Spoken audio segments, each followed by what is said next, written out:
Now that you've got the hang of AutoCAD and you know some of the basics, we're going to put your skills to the test and we're going to make a sandwich.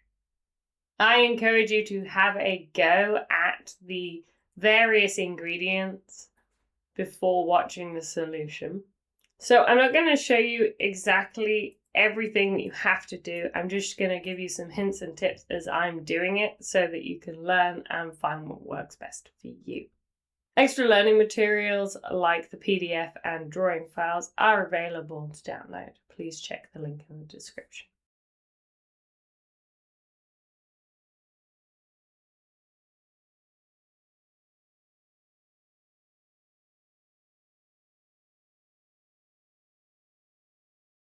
First thing we're going to make is the cheese. This is a great way of learning how to use the move and trim commands.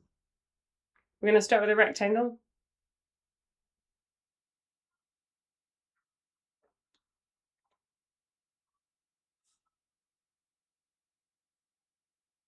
Then we're going to add some circles.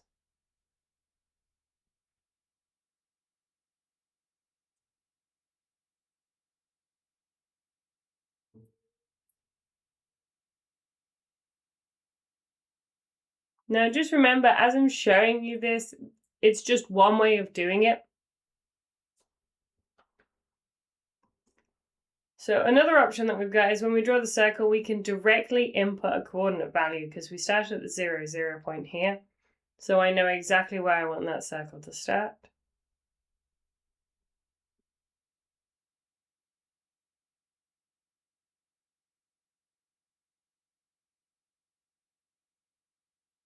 We can also just click the grip point and drag, and then we've got like these snap tracking values in AutoCAD. So we can add a value.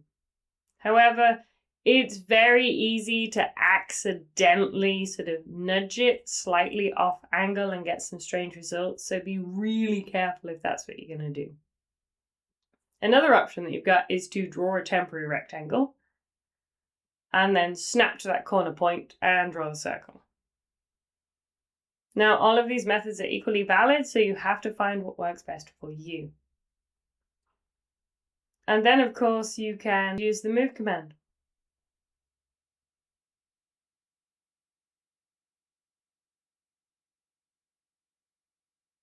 But again, it can be quite easy to just nudge it in the wrong direction, slightly the wrong angle.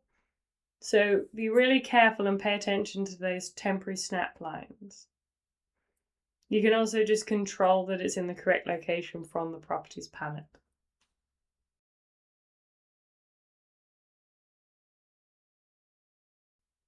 Now we're just going to trim everything down.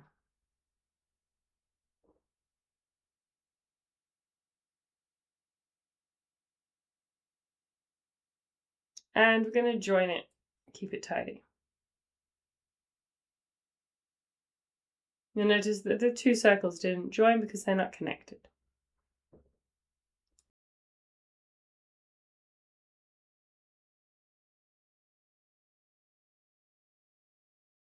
Now for the bread. This is a great way of learning the offset command and having a play with those additional circle options. Draw a couple of circles for the corners.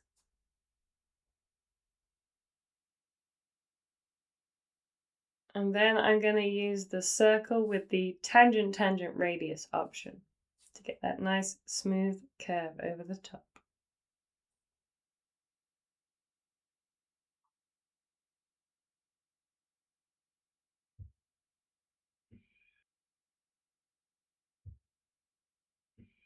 And just trim everything down.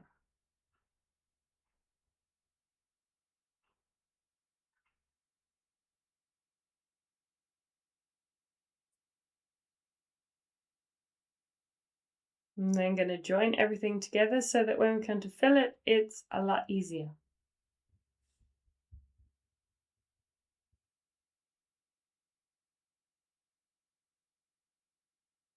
And I'm using that whole polyline option so everything gets filleted at the same time because it's all the same radius.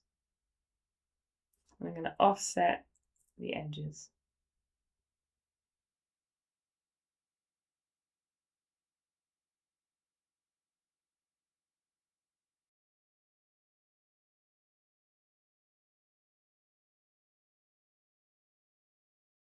With the tomato, this is just how I did it. It doesn't mean you have to do it like that. There are so many different ways of tackling this problem. There's even another solution in one of my other videos, so feel free to check it out.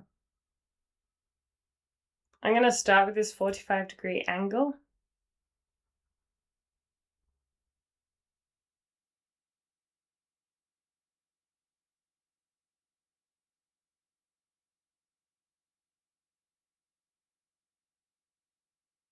And then I'm going to fillet that corner.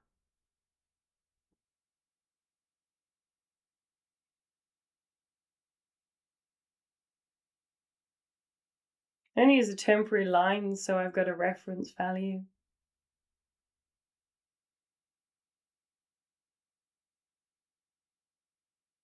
And I'm going to use this 2-point circle this time.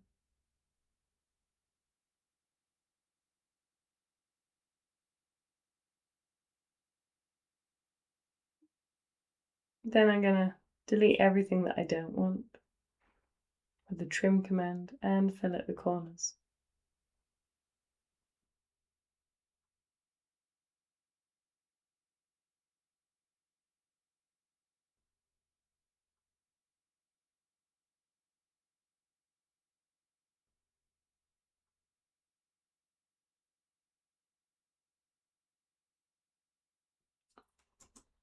Using an object snap point on just the arc, I could find the center point and then draw the circle.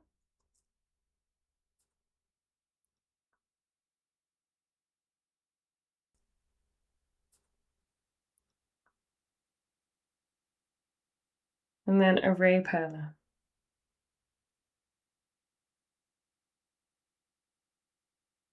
with 7 items.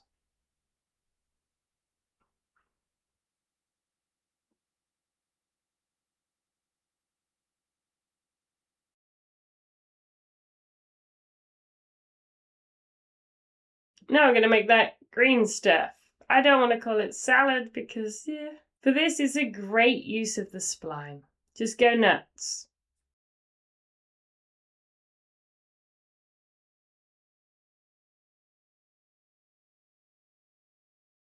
Finally, we're going to assemble the sandwich.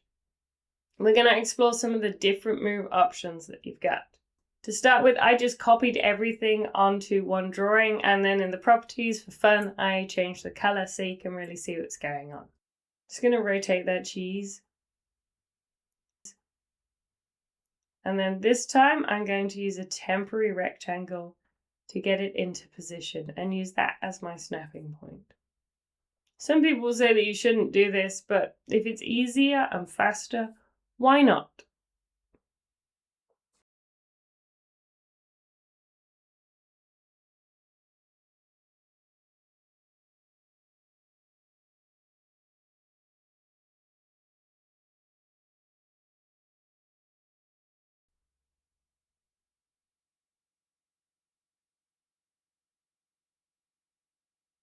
Another option that we've got is to select objects and then click a grip point and start moving it. So if I hover over this corner, I get like these temporary snap points so I can snap to the corner.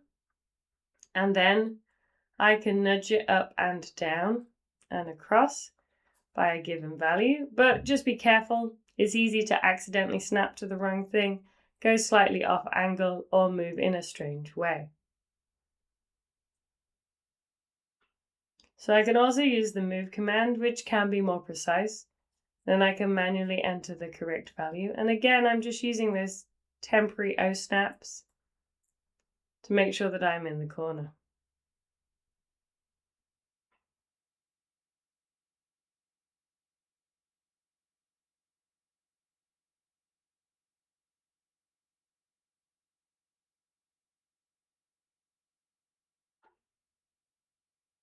Well, with that green stuff, I'm just going to eyeball it. I'm going to move it.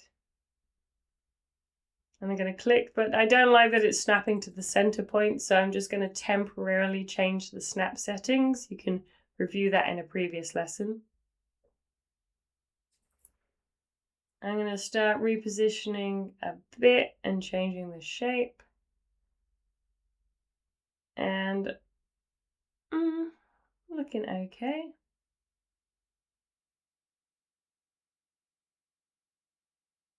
Then I'm going to scale.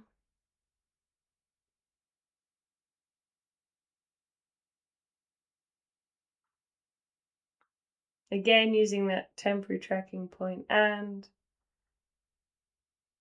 this time I'm going to do it by reference so that I've got a bit more control over the exact size of the green stuff.